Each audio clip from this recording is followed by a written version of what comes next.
Opera friends, I'm back. And where did this season go? It seems like a couple of weeks ago I was all excited about introducing you to Kurt Weill's The Seven Deadly Sins, and here we are, wrapping up 2017-2018 with Puccini's Turandot. Listen, if you're going to be encountering this opera for the first time, I envy you.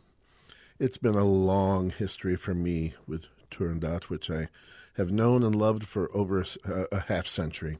I was about 12 years old when I first fell under the spell of the Ice Princess and the valiant prince who conquers her, and just the ancient fable come to colorful, vivid life. I still love it. It still holds a great sway over me. I would say it's probably halfway due to Puccini's craftsmanship and inspiration, and maybe halfway due to pure nostalgia. When I hear this music, it takes me back to the 60s, being a schoolboy growing up in the Chicago suburbs. I think for those of us who spend a lifetime listening to classical music, that's part of the allure, remembering when we first encountered favorite pieces long ago. I'm guessing that most of you follow the movies, so perhaps you were paying attention to this year's nominated films. Let's take Fences, that adaptation of a Broadway play starring Viola Davis and Denzel Washington. Did you see that one? I've been so busy with Virginia Opera that I haven't had time to see many movies, but it's on my list. An intimate family drama with three main characters, and as far as I understand, it all pretty much takes place in the backyard of a house in a poor neighborhood in Philadelphia. Let's think of a film that might correspond to Fences, be about the same kind of a production. Lawrence of Arabia? No? How about Cleopatra, Liz Taylor, Dick Burton? No? Gone with the Wind, Star Wars, Lord of the Rings? Nope, those don't quite work. And this is the interesting thing about Turandot. Puccini stepped out of his comfort zone. He had spent an entire career crafting operas that pretty much correspond to Fences. And for this, what turned out to be his final opera, and which I think he suspected might be the capstone of his career, he went for the operatic equivalent of a Hollywood epic. A spectacle, a grand opera pulling out all the stops. That's to his credit. At his age, to be willing to take a risk like that is really sort of odd. Take Madame Butterfly. Madame Butterfly is more like Fences. It takes place on a single set of a tiny Japanese house in Nagasaki. Acts 1, 2, and 3 all take place in the same spot, and there are only 3 or 4 characters, and it's an intimate story of interpersonal relationships. And then you have Turandot, a fable, an ancient fable, a fairy tale, with a happy ending. We don't get too many happy endings out of Giacomo Puccini. It is, in every respect, fitting the description of grand opera. Now, that's a term that confuses a lot of people. Madame Butterfly is not grand opera. Rigoletto is not grand opera. These are music dramas. Grand opera is really a French term, but it applies to any large-scale, full-length opera that employs a tremendous amount of chorus work, that has ballet, and that encompasses visual spectacle. And that's really what's going on in Turandot.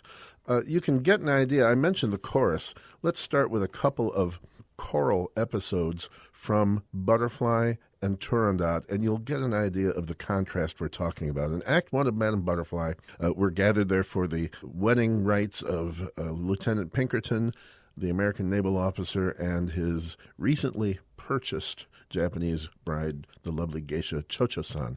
And a bunch of her relatives have shown up for the wedding. It's not a gigantic chorus. It's just a handful of parents and uncles and aunts and cousins. And they're on stage briefly, and they sing for perhaps 5 minutes total if you add it all up. And it's kind of chatty and conversational. Here's a little bit of the chorus work from Act 1 of Butterfly.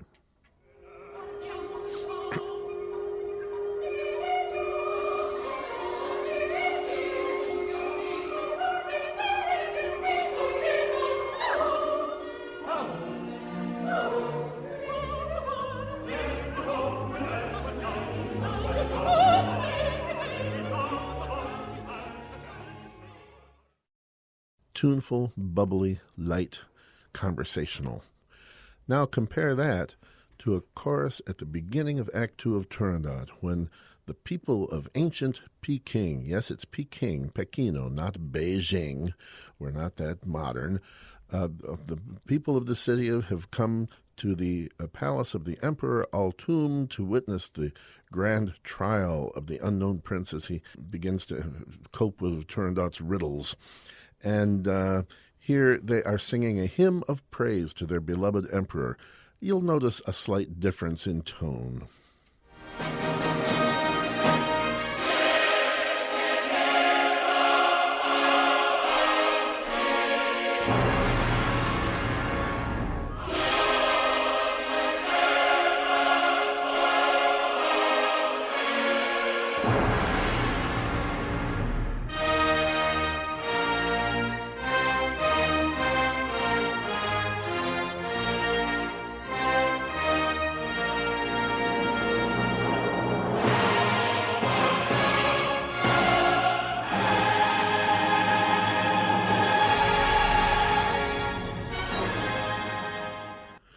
Et voila, grand opera. I think you can see the difference. You don't have to have gone to music school to analyze and compare and contrast those two.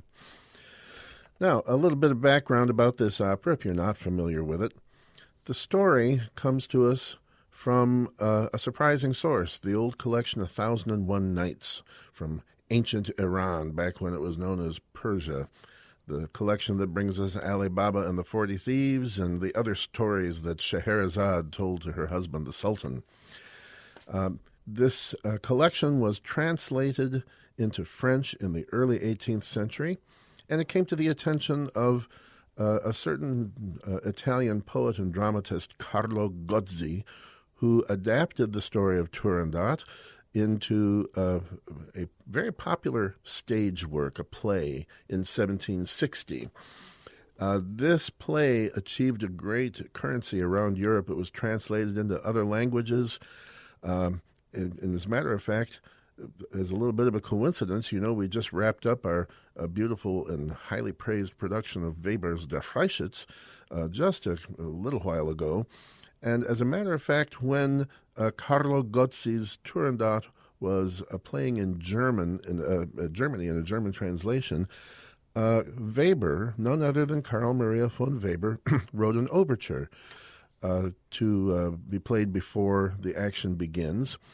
And as a matter of fact, Turandot kind of casts a fairly long shadow over our current season, because I'll tell you who else adapted this story into a play, and that's Bertolt Brecht, who wrote the libretto for our season opening production of The Seven Deadly Sins.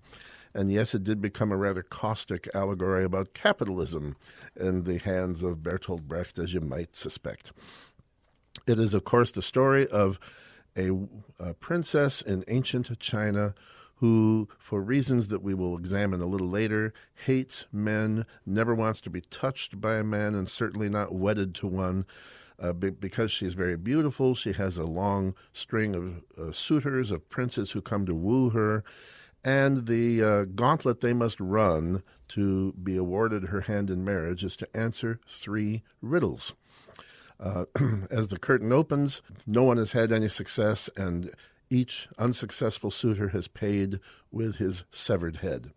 This story has been told and retold. There is a version of it by Molière in 18th century France. As a matter of fact, Shakespeare dealt with this theme in none other than The Merchant of Venice, in which the princess role is in the character of Portia, and instead of 3 riddles, her suitors are faced with choosing from 3 caskets of gold, lead, and silver. So it's the Carlo Gozzi play that came to the attention of Puccini, who was looking for something different. He wanted to stretch his wings a little bit and fly out of the nest of intimate personal dramas, of verismo, of realistic drama, and try something more exotic and more fantastic. Carlo Gozzi, by the way, we're also indebted to because he's the author of the story of Pinocchio, in case you didn't know. Now, there are 2 things to know about Turandot. One of them is fairly familiar, but the other might not have occurred to you. The first thing about this opera is that it was unfinished at the composer's death. So it joins that long list of unfinished masterworks that we know about when we listen to a great deal of classical music, Schubert's Eighth Symphony, Mozart's Requiem, and so forth. Puccini fell victim to throat cancer. He died in 1924 following unsuccessful treatment in Berlin to try to get rid of a tumor in his throat. And he had at that point finished everything in the opera up to, but not including, the final scene, the confrontation between the unknown prince and Turandot, her seduction by the prince, and the happy ending. He had a great deal of sketches for this music, but they had not been realized, and we'll talk a little bit more about the problems that he encountered, because we can't, let's just say death was certainly a contributing factor to the incomplete version that he left as he went to his grave, but it doesn't really account for all the reasons that the piece was not completed. Following his death, the celebrated conductor Arturo Toscanini, who had conducted the premieres of La Bohème, The Girl of the Golden West, and others, was given the task of finding a composer to make something out of Puccini's sketches and compose, adapt the material into a final scene so that the opera could take the stage.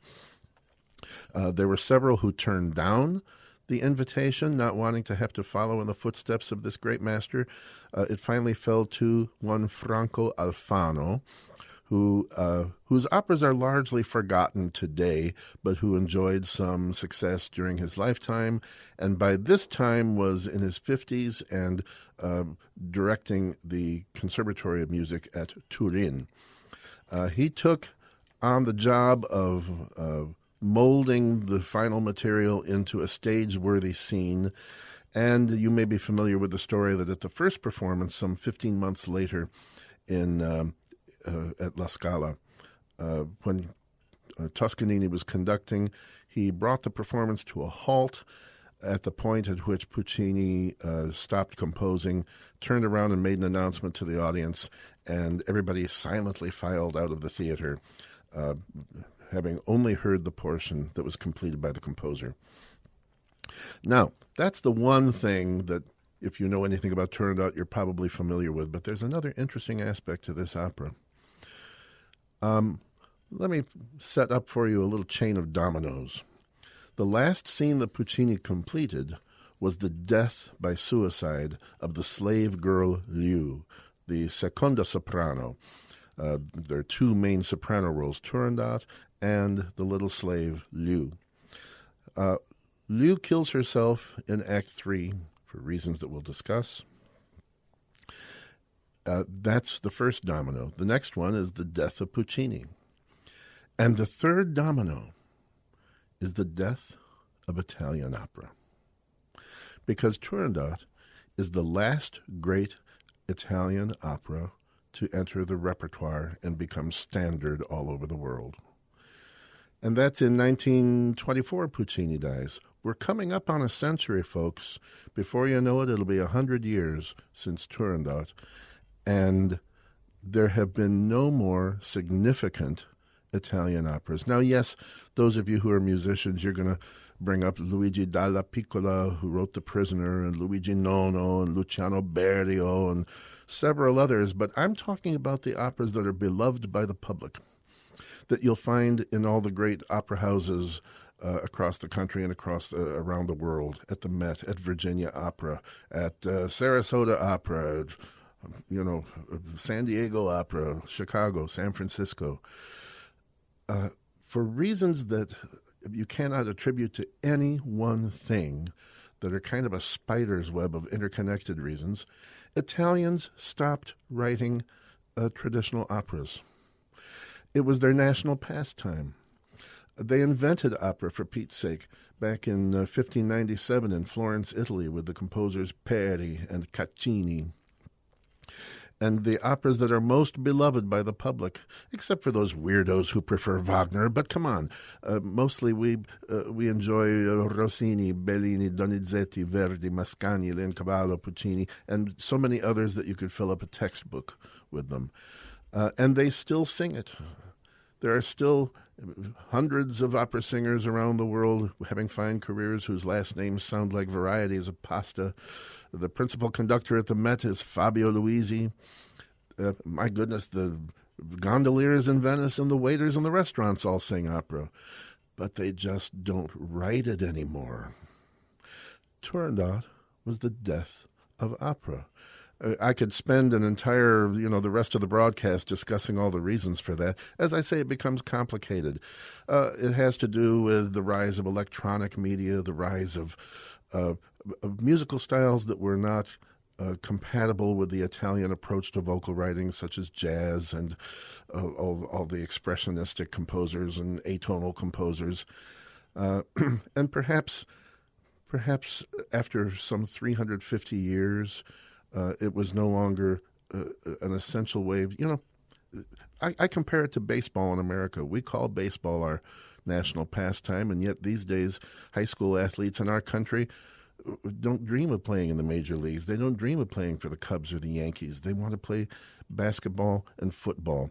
Look at the rosters of Major League Baseball teams. They're from Honduras and Venezuela and Cuba and the Dominican Republic and even Japan. Times change, and the pace of life changes, and it affects how people want to express themselves in the arts. These days, in case you didn't know, the leading society, the leading country that produces new opera and keeps the art form vital is yours, the United States of America. We're living in the golden age of American opera. So we have here an unfinished opera. And because it's unfinished, you have to understand that as magnificent as it is, and as much as I love it, it is flawed. Puccini didn't get to finish it. There were problems with this opera, and we have to kind of deal with those. And we will. Let's start looking at the music. One of the problems that Puccini perhaps hadn't thought through when he made the decision to adapt this exotic Chinese fairy tale into an opera was that he was leaving behind, or attempting to leave behind, this verismo style, this style of ultra-realism, of complex three-dimensional characters. Because the characters in fairy tales, by and large, are very flat. They're one-dimensional. Princesses are beautiful. The princes are valiant and heroic. The villains are mean and ogre-like. So it's not a place where you find that kind of realism. And one thing that Puccini realized at the outset is that his main character is completely unlikable. She is violent, she is homicidal, she's inflexible, she's full of rage, and that's not the kind of soprano character that Puccini was accustomed to creating. You know the drill, you know what his characters are like. They are gentle, Mimi, Cho-Cho-san, Sister Angelica. These are ultra-feminine, nurturing, empathetic, delicate females who are doomed because they are willing to sacrifice themselves for love, and they're completely faithful to the men that they fall in love with. Well, Turandot has nothing in common with any of that, and Puccini just felt, I've got to write what I know. I've got to have a soprano character that people can relate to. So he himself invented a character that you don't find in The 1001 Nights and that you don't find in Carlo Gozzi. And that is the aforementioned Liu, the gentle slave girl, who has been shepherding around our hero, Kalaf, the unknown prince, shepherding around his blind, deposed father, the exiled King Timur. And she makes her appearance right at the top of Act 1, in the midst of the frenzy of the riotous mob in Peking who have just been told that the Prince of Persia will be executed at any moment.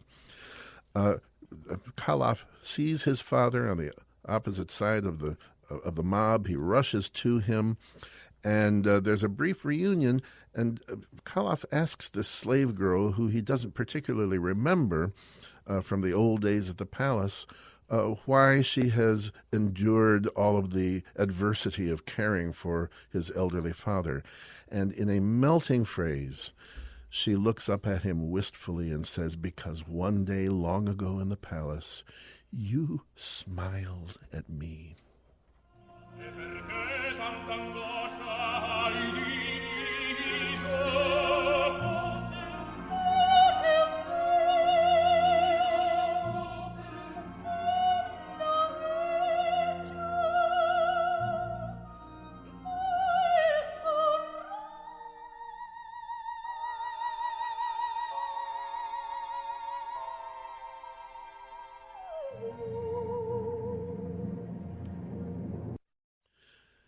And there she is with that one delicate, melting, just heart-twisting, floating high note, pianissimo.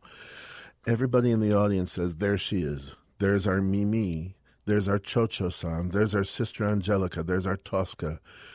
We like her. We are going to root for her. We give our hearts to her. And we'll follow her and weep with her and just empathize with this delicate, nurturing slave girl. And that's actually going to create one of the almost insoluble problems that caused the delay in completing the opera, as we will see. Now, this opera has something in common with Der Freischütz, if you'll recall our discussion some weeks ago on this very station, over these very same airwaves. We noted that in Freischütz, the chorus had a large role to play in Act 1. And we're going to find that the same is true here in Turandot at the top of this show. But they're for polar opposite reasons. In Der Freischütz, the focus on the chorus was to express Weber's commitment to the idea of nationalism.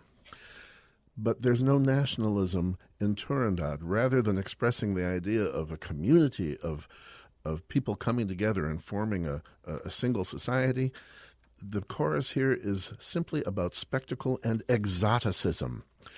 I can use the word Orientalism. Orientalism in trying to express something other than a familiar ethos. Something that is exotic, something that is not really having to do with any Asian society in reality, but with an Orientalism that exists only in Puccini's imagination. So he's trying to conjure up the various affects of a primitive people who live in a barbaric, ancient society millennia ago. So let's have a few brief samples of all the different affects that Puccini assigns to this chorus as they dazzle us. First of all, we're going to hear them be bloodthirsty. Gira la cote, they shout as the mandarin, the town crier, announces the upcoming execution of the Prince of Persia. These folks are a little hypersensitive to violence these days, much like children who watch too many violent shows or play too many violent video games. And they are running amok in downtown Peking, calling for blood.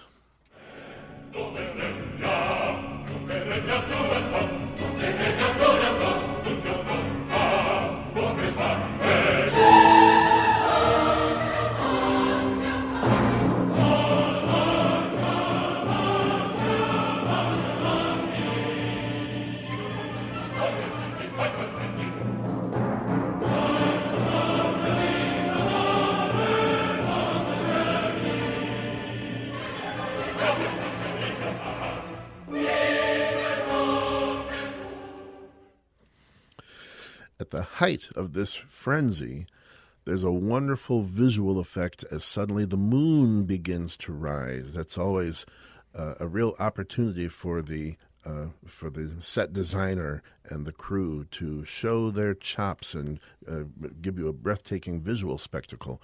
And like all ancient societies, the people of Peking are a little freaked out by the moon.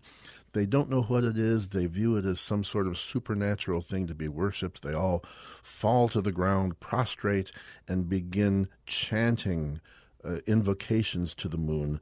They call it the severed head. Here it is rising just as there's about to be another decapitation. Surely it's the god of severed heads.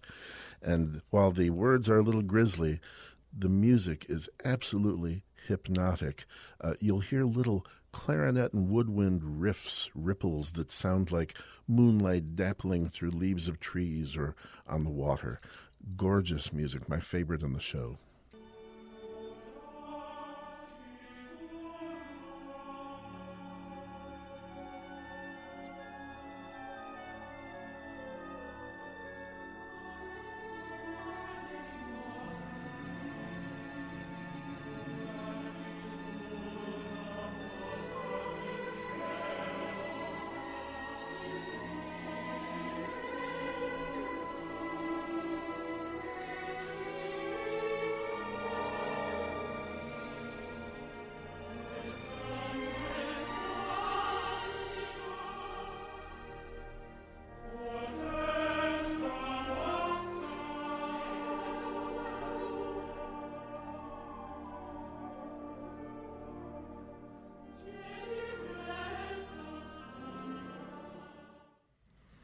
Very evocative stuff, but we're not done with the different aspects of this chorus.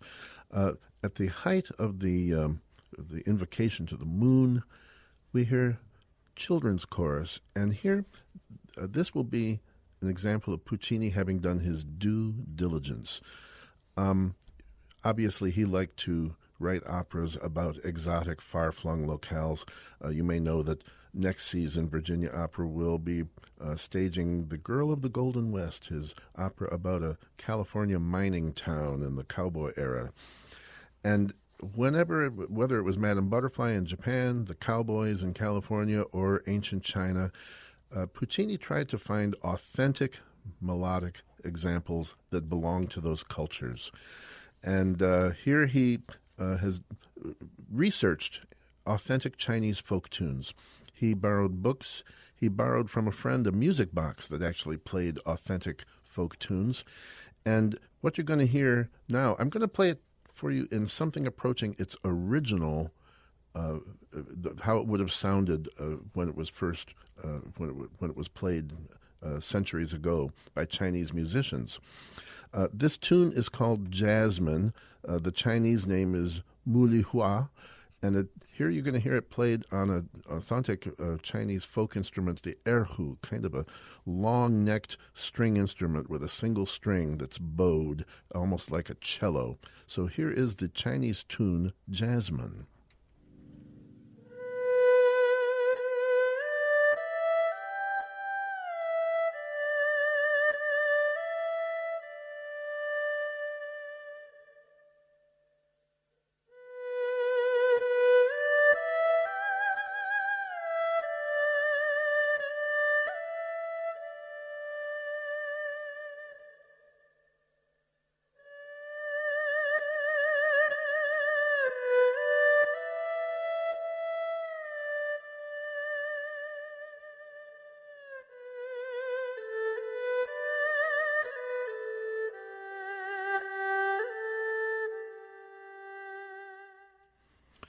Now, Puccini heard this one on the music box that he had borrowed, and he selected this tune to be used as kind of Turandot's theme. Not exactly a leitmotif, but a recurring theme that we'll hear time and again in many different versions. So at first, it's sung by children who are singing words that were written by the librettists. They're singing about the princess. They're begging her to change her ways. They're begging her to accept love. They're begging for the snow to melt because she has got this icy demeanor, and they're hoping that the right man will come along and melt her.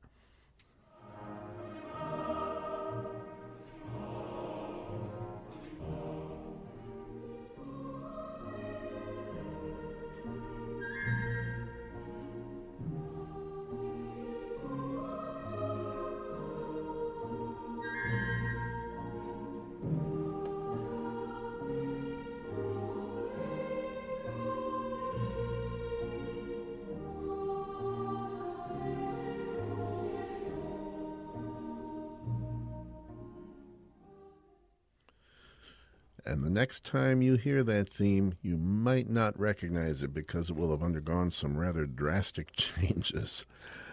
Well, what happens now is that we've established time and place. We've used the chorus to establish the ancient culture and the barbaric, bloodthirsty, violent nature of it. And now we need to set the plot in motion because Turandot, who appears only briefly in Act 1 and never sings, comes out to render the final verdict on the Prince of Persia. And it's thumbs down, kind of like the emperors in the old Roman Colosseum. I don't have time to play for you the begging and pleading of the crowd as they see that the prince is really nothing more than a boy and they take pity on him.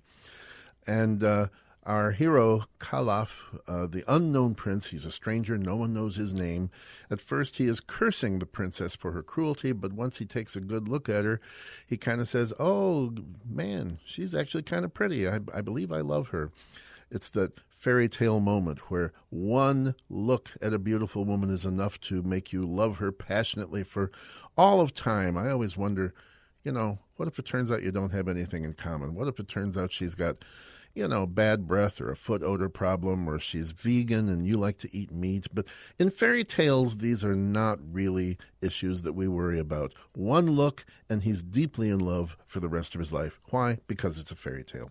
Now, actually, this will become sort of an issue because Puccini has difficulty letting go of trying to create verismo characters.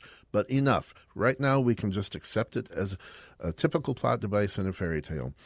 So he says, well, that's the girl for me. Where do you sign up for these riddles? Is there an online form that I can complete on my laptop and submit? Well, it turns out you have to ring a gong 3 times.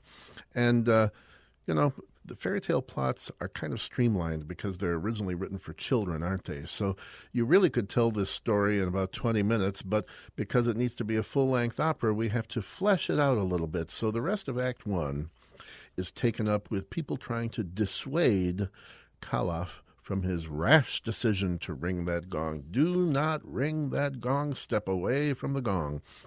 The first element of this process of trying to talk him out of it would be the 3 ministers with the politically incorrect names of Ping, Pang, and Pong. These are characters that correspond to the Commedia dell'arte figures that Carlo Gozzi introduced for the first time into the tale of Turandot.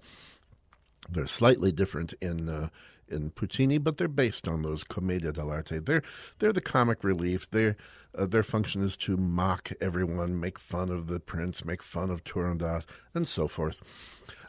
Then we have the ghosts of the former suitors who drift and waft on stage and interact with him a bit.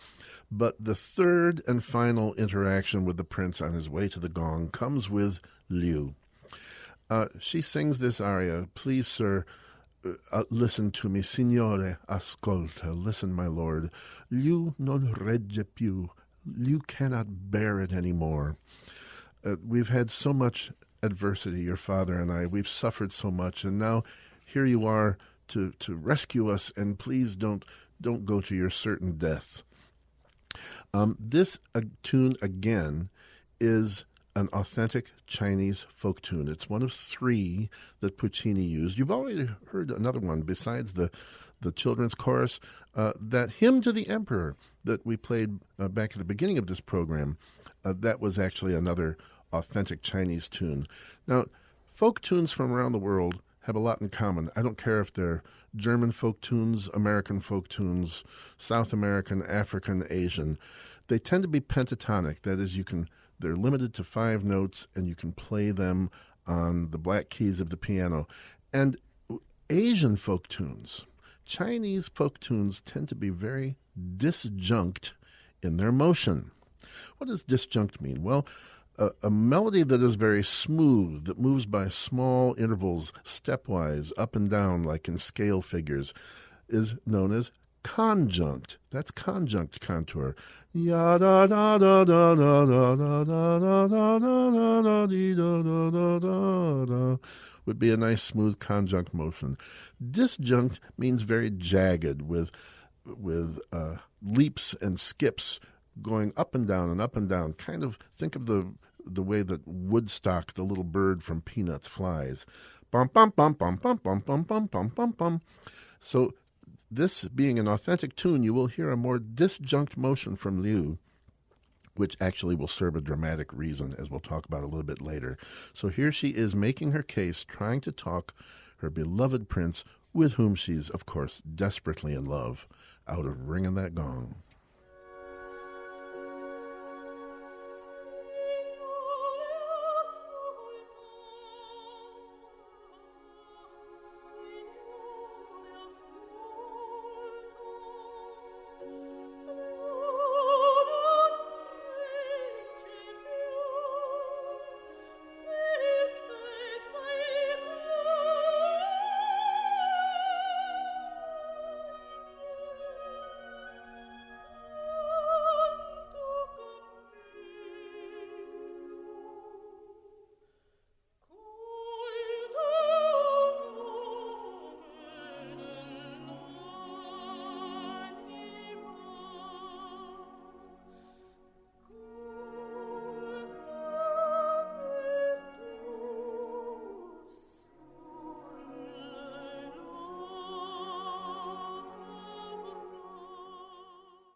Now, if you're thinking, hey, back up the truck, hold on, that didn't sound like some authentic Chinese melody to me.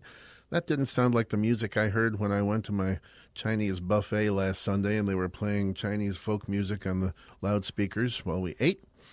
That's because Puccini has westernized it. He has slowed down the tempo and he's put Western harmonies underneath it. But take that same tune, speed up the tempo, and imagine it played on one of those kind of twangy Chinese folk stringed instruments, and then it might sound like something that you hear in a Chinese restaurant. Now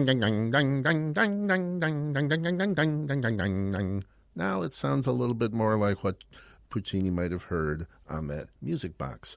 So slow down the tempo, give it more voluptuous kind of Western harmonies, and you've got a hybrid, something that's not completely Western and not completely Chinese.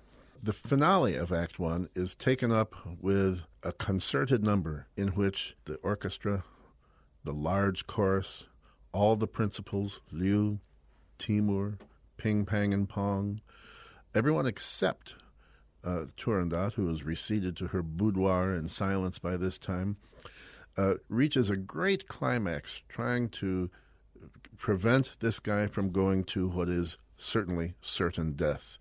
And it's a thrilling moment of compelling, large-scale music.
And by the way, I always like to point out the unholy length of time that the trumpets had to hold that final blast of their fanfare as Luciano Pavarotti sang his high note and then ran over to the gongs and beat them out 3 times. He ran out of breath. The trumpets can't, but thanks to the miracle of circular breathing, they make it all the way through. And the curtain comes down on Act One. Act Two is going to largely be taken up with running the gauntlet of asking and answering the riddles. But there is a little bit of a comic relief in the first scene of Act Two which I suspect was largely inserted to give the people, the backstage crew, time to change the set and get in the very elaborate set for the Emperor's Palace. Because here we have Ping, Pang, and Pong, who often come out in front of the curtain and spend about 12 to 15 minutes, depending on how it's paced, just talking amongst themselves, gossiping, talking about the riddles that are going to be asked, talking about making plans for a funeral or a wedding. And then they get to a kind of a introverted moment of musing that I want to talk about just briefly and play you a little bit of. Now, I love this. I love the entire scene, even though it doesn't really advance the plot very much. The part I'm going to play for you is significant to me because it's an example of the way that issues from a composer's personal life can be reflected in the opera that he creates. You know, we saw this in Giuseppe Verdi, who tragically lost his wife and his young son and his young daughter to illness when he was still a newlywed, just about in the third year of his marriage, suffered from tremendous survivor's guilt, and look at how many operas by Verdi deal with the theme of a father who causes the death of a child, Rigoletto, Aida, so many others. This happens with Puccini. Puccini was a man of the outdoors. He once described himself as a great hunter of librettos, birds, and beautiful women. Kind of self-deprecating humor there. But he did love to live in the country. He loved to go hunting. He had bird dogs. He loved to shoot birds. He was really only happy and at peace when he was in the country at his beautiful country estate near the sea of Torre del Lago. He did not enjoy large cities. They were dirty, they were crowded, they were noisy, they got on his nerves, and yet his career made it mandatory that he spend a lot of time in Milan, in Rome, in Naples, in Vienna, Berlin, Paris, London, New York, and so forth, and South America as well. And he was miserable, and he could always never bear it until he was able to go back to the countryside. Well, there comes a moment at which Ping, Pang, and Pong express their tedium and their dismay at the life that they have led of abetting all of this violence. They're tired of the decapitations. They're tired of the riddles. Ping sings, you know, I have a little house out in the country near Hunan, and it's by a little blue lake, and it's all covered with bamboo, tutto cinto di bamboo. And one by one, the other ministers begin singing about their country retreats, and if only they could go back there, if only they could be away from the violence and the unhappiness in Peking. It's gorgeous music, but you have to understand, this is Puccini speaking directly what's in his heart to you, because this is how he felt as well.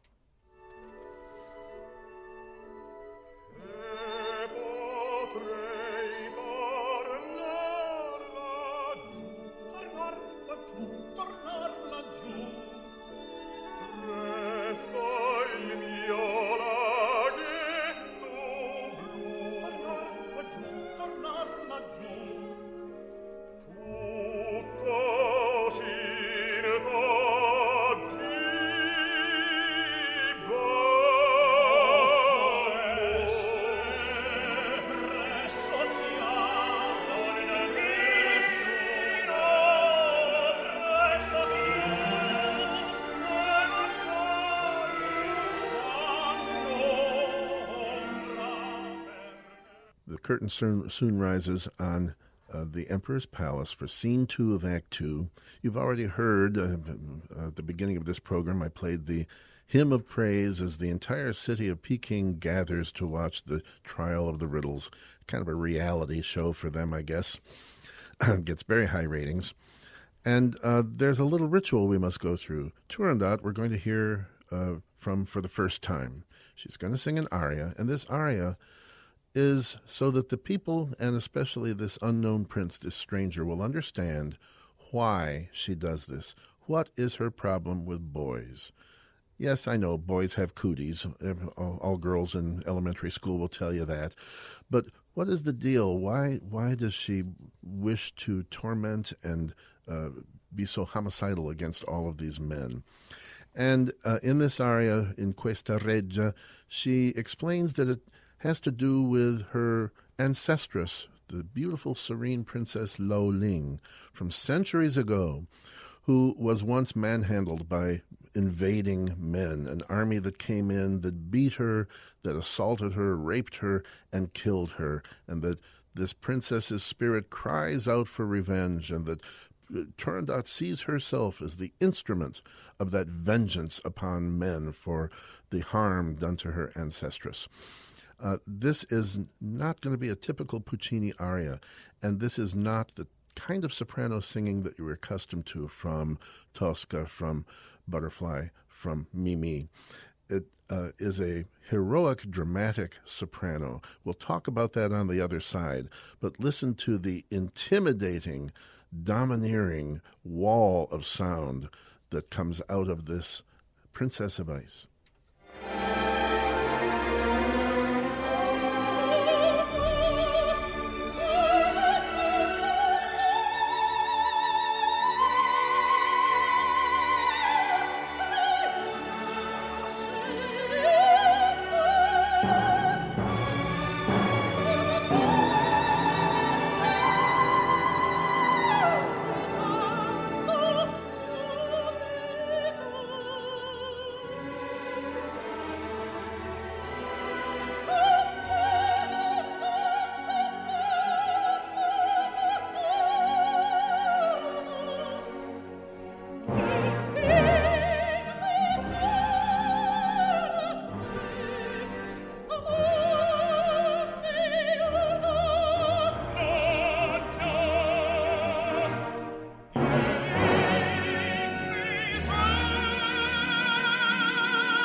No shy, delicate little waif is this Turandot. At the end there she was singing Gli enigmi sono tre, la morte è una. The riddles are three, death is one. And the unknown prince is not intimidated. He answers back, the riddles are three, life is one. You know, when I listen to that, I have to ask myself, is this prince really looking for a wife or kind of a dominatrix maybe? Because that's what I'm hearing. So we process onto the actual riddles. Riddles, of course, are an important aspect of Chinese philosophy and religion. Buddhism began in China. When Japan took it up, it was imported from China. And riddles are an aspect of Buddhist teaching. Now, these are not riddles like the ones you told your child, what's black and white and red all over and so forth. These are riddles that are not intended to have specific answers. They're intended just to inspire and invite contemplation and meditation. The classic example of a Buddhist riddle is, what is the sound of one hand clapping? So these riddles have answers, but nevertheless the riddles are very amorphous and vague, which is why we've had over 24 decapitations from unsuccessful riddle answerers. So there are three riddles and three answers. I'm just going to play for you the answer that Khalaf gives to the first riddle. It's quite extensive. The riddle basically comes down to what is it that blooms at night and disappears during the day. He scratches his head and finally inspiration strikes and he says it is la speranza, hope. He uses the same theme that Turandot used in answering the riddle. So here's our A student acing the first quiz.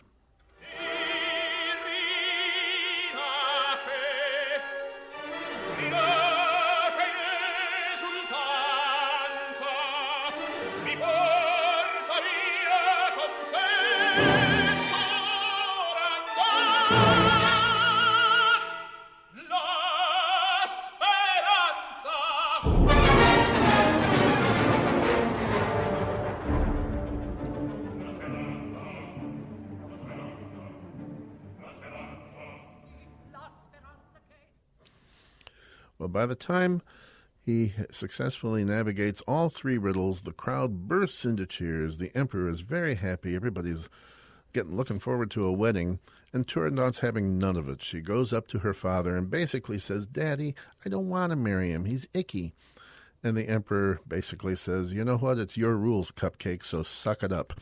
And what we have is a very impressive concerted number again, a grand opera at its grandest, in which the crowd and the emperor are urging Turandot to cede the wedding, to cede the victory to the prince, to the unknown prince, and do what she promised, become his wife.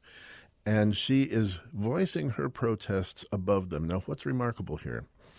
There are hundreds of sopranos, maybe thousands in the world today, that could do a credible job singing liu, which is a standard lyric soprano fach, or type of soprano. Turandot is a role that demands incredible strength, incredible range, incredible power, and incredible stamina. There are a limited number of sopranos in the world today who can sing this role and last through it without, projectile hemorrhaging from the throat, because it's a vocal challenge. And in this passage, you're going to hear the climax of this concerted number. You've got the chorus bellowing as loud as they can. You've got the brass blaring, the timpani pounding, the strings scraping away for all they're worth.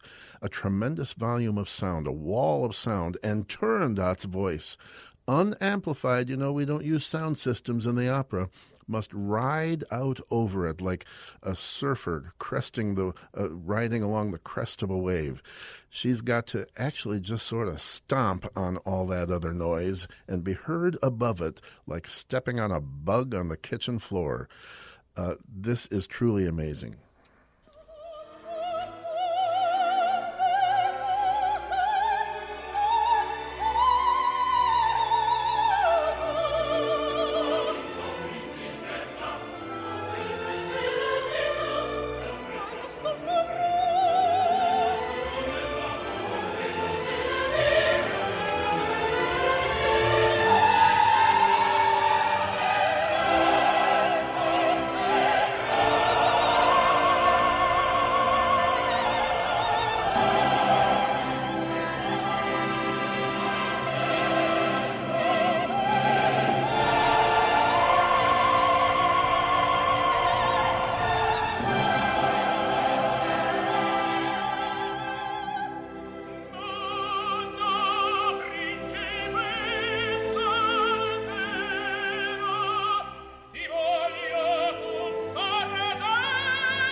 Now, the tune that was being sung when Turandot made that very impressive phrase over the chorus and orchestra. Have you heard that before? Had you heard it previously in this broadcast? Yes, you had. That was the highly elongated and highly amplified version of that little children's chorus tune that we heard back in Act 1, the ancient Chinese folk tune Jasmine. But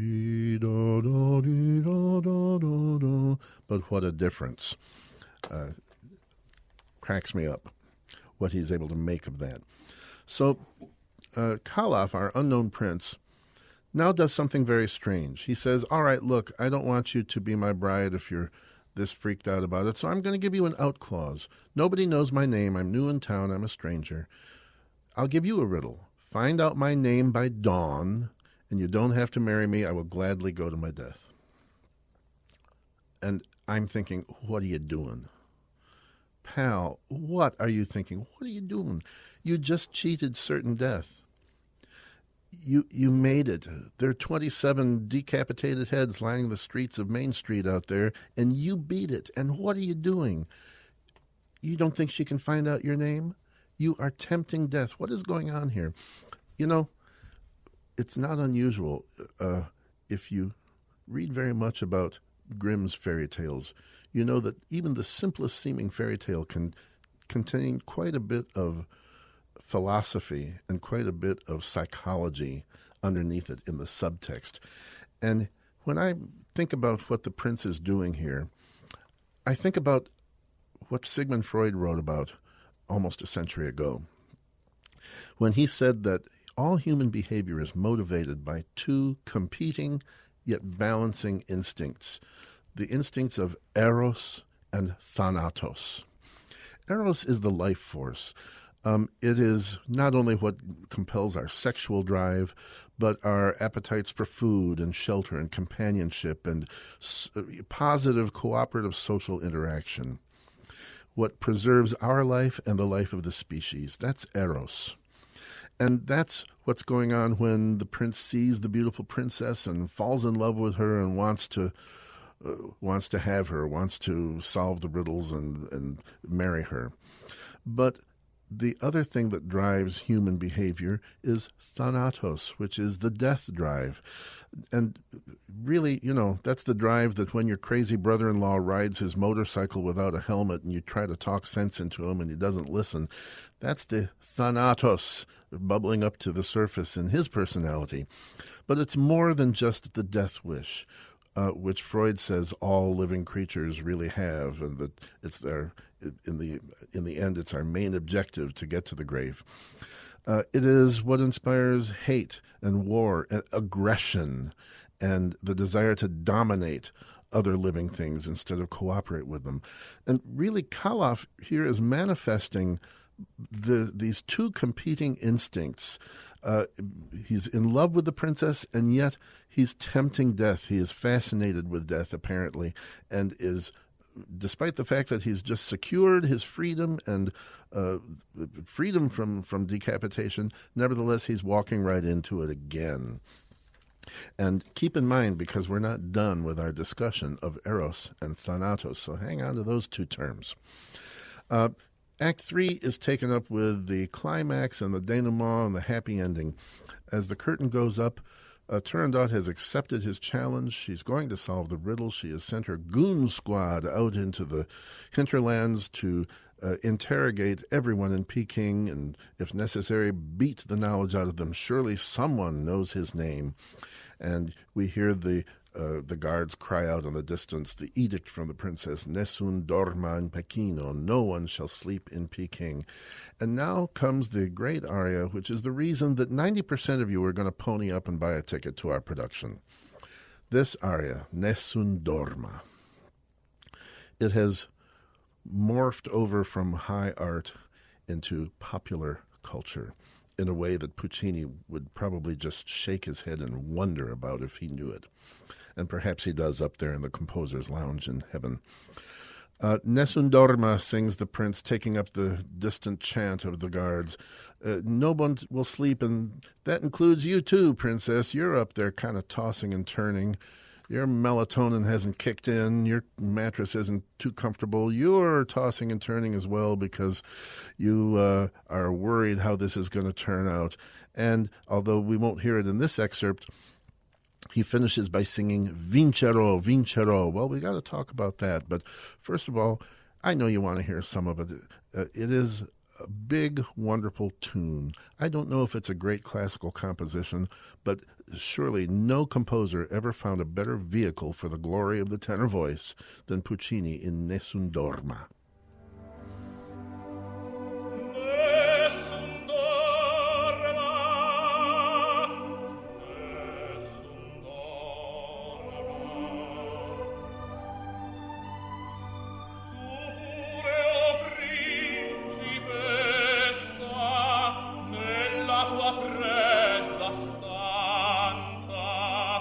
Guardi le stelle che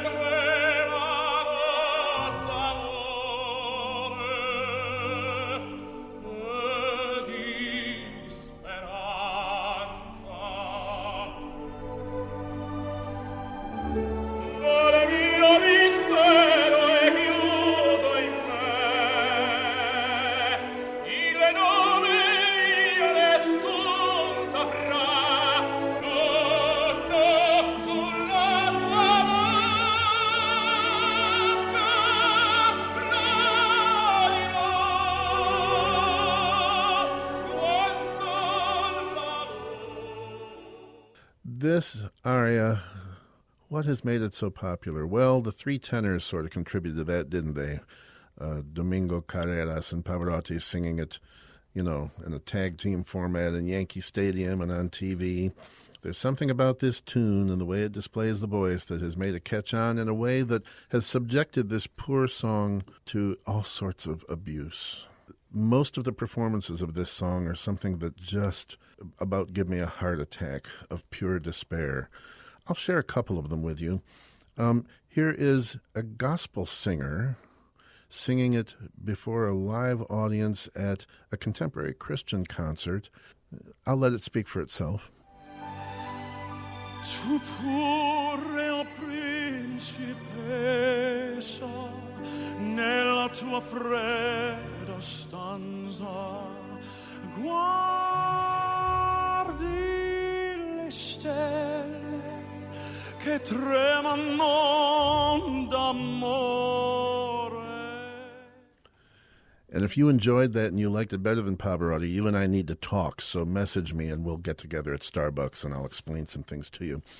I've got one more. Here's a well-meaning young lady, and yes, a woman sing. See, this song is about a man who wants to dominate and conquer a woman, and it's sung by, you'll hear it sung by Miss Mississippi at the Miss America pageant and the talent portion. Here is a well-meaning young kind of mezzo, singing it on the BBC version of that talent show called The Voice.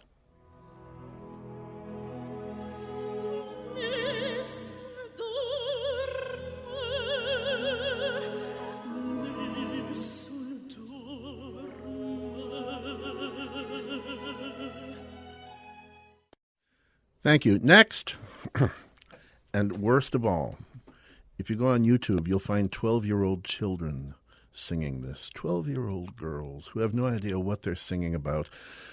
I'm not going to play those because it's cruel. I don't want to make fun of young children because it's not their fault what their parents and their coaches compel them to do. But please, folks, give this a break. Let the opera singers sing it, and let it be men. I'm just begging you. Well, the plot moves into high gear because it's determined that this old man Timur and his slave girl Liu know who the stranger is. So they are brought before Turandot, and quickly the slave girl, who is so nurturing and protective of the old man, says, "No, leave him alone. I'm the one who knows." And we proceed to have that kind of PG-rated torture that sometimes happens in operas, in which they twist her arm gently and she cries out in pain. And she's not going to give up the name. And finally, Turandot says, "What gives you this courage?" And she says, "Well, I love him. I know he doesn't love me. I'm nothing to him, but I love him, and because of that, I cannot betray him." And she's going to sing an aria that I much prefer to Nessun Dorma. It's a much more finely wrought composition. And there's something I want to point out about it. Now, Nessun Dorma was an example of a purely Western melody, a conjunct melody. Dee-da-da, dee-da-da-da-da. Dee-da-da-da-da-da-da. Going smoothly up and down, stepwise in scale fashion, ascending and descending, smooth and Western. Liu, once again, as she did in her first act aria, in this aria, Tanto Amore, so much love, is going to sing in a disjunct fashion. This is an example of that exotic Orientalism in the manner of a Chinese melody, although this one is composed by Puccini. Why this difference? When these two arias are heard in close proximity in Act 3, it just dramatizes the fact that, of course, Kalaf would not be in love with a mere slave girl, with Liu. They have nothing in common. They're from different worlds. And Puccini dramatizes this by giving him a distinctive melodic style that contrasts with her more authentic Chinese style. Listen for the disjunct motion, but also listen to how it just breaks your heart.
that spot always turns me into a big grease spot in my seat.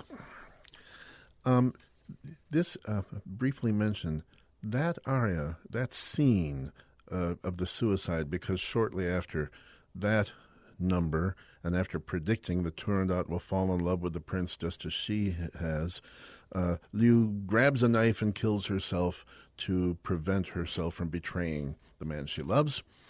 And this brings to mind a scandalous episode from earlier in Puccini's life from the year 1909 that is kind of remarkable. And this I don't know if it's conscious or unconscious on the part of the composer, but in 1909, Puccini and his wife Elvira had a housemaid named Doria Manfredi.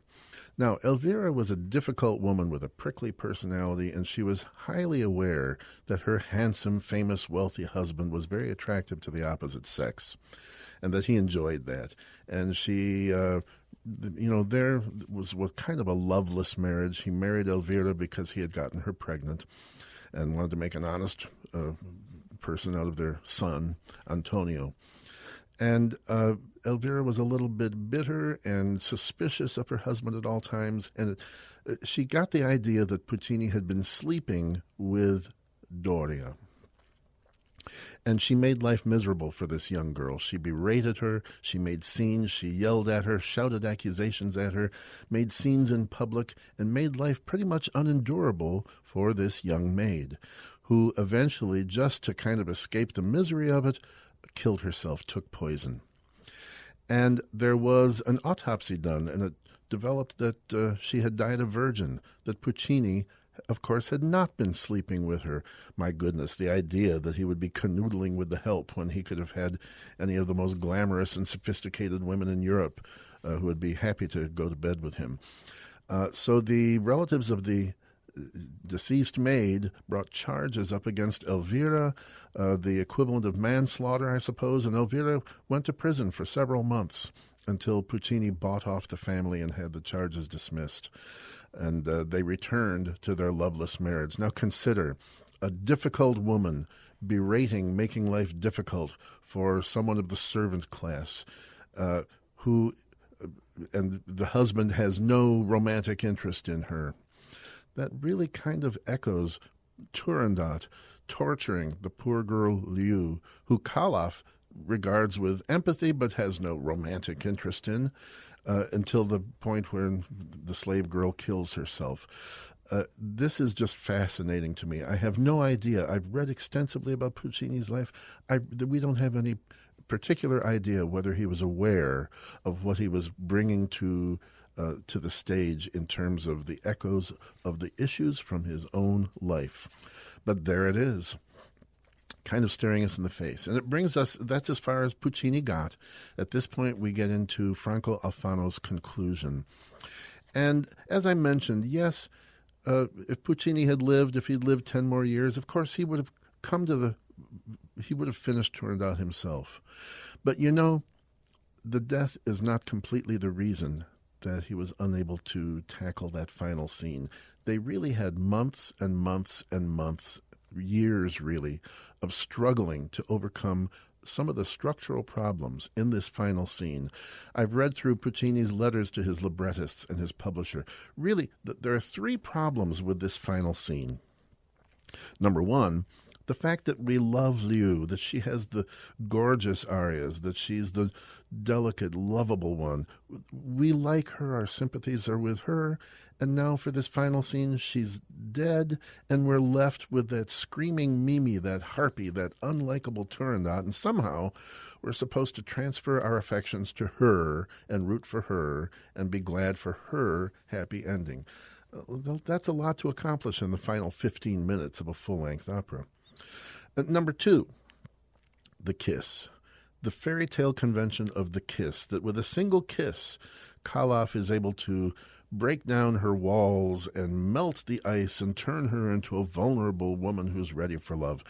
It's a device that was used in Sleeping Beauty and in Snow White, but this is not a children's fairy tale. This is an adult opera, and somehow it's difficult to make it ring true, that a single kiss would accomplish that. And finally, there's another aspect to this. Puccini doesn't seem, it's a patriarchal society back there in Italy in 1920s. Women did not have the same kind of rights that women enjoy today, although certainly women still have ways to go to achieve the equality with men that they deserve and are working for. But back then it was a far different climate for women. And when you see the build-up to the kiss in this excerpt we're about to hear, Turandot is saying, no, do not touch me. He says, you shall be mine. I shall kiss you. No, I am the daughter of an emperor. It's a sacrilege. Do not touch me. No, I insist. You be mine. He says, your iciness is a lie. He's saying what every high school sophomore says in the back seat of his father's Plymouth, trying to get a girl to make out with him. Oh, you say no, but I can tell you really want it. This is something that goes against the grain of what we teach our children about sexual politics and how to treat the opposite sex. So listen to this very violent build-up to that fairy tale kiss.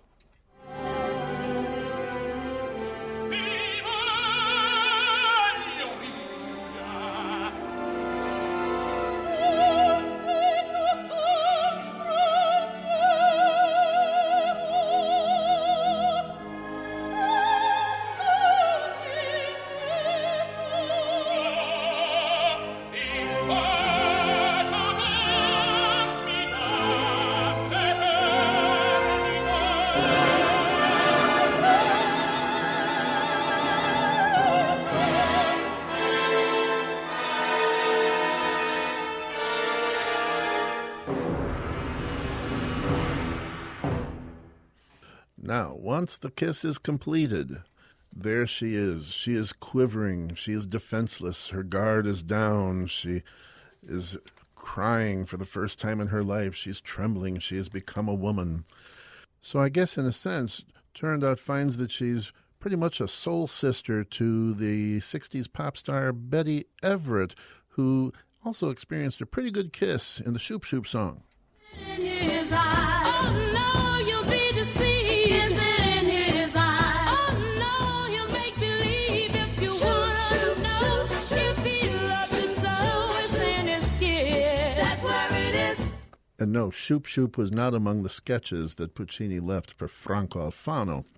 Now, these three problems that I've mentioned, you have to understand it was not Alfano's task or his assignment or even desired that he solve those problems, that he make it more believable, that he make it less creepy, that he make it more convincing. It was his job to take the libretto as it was and set it to music that would, as closely as possible, correspond to Puccini's wishes. And that he did.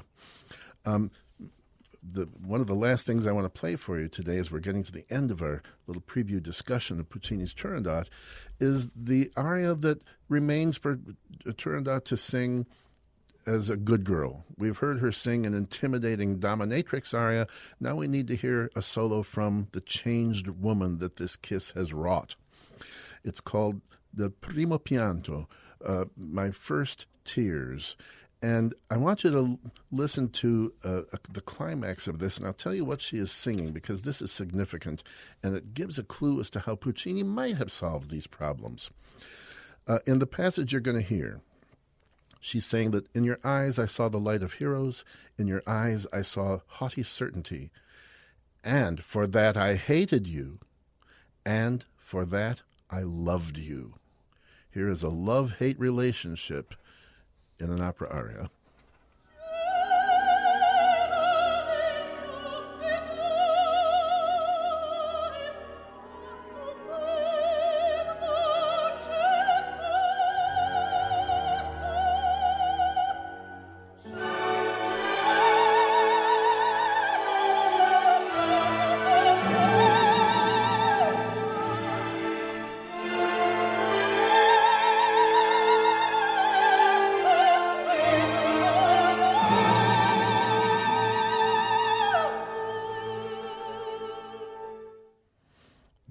For that I hated you, for that I loved you. Remember when we were talking some minutes ago about Kaloff and his manifestation of Freud's two driving instincts in every human being, eros, thanatos, the life force, the death force.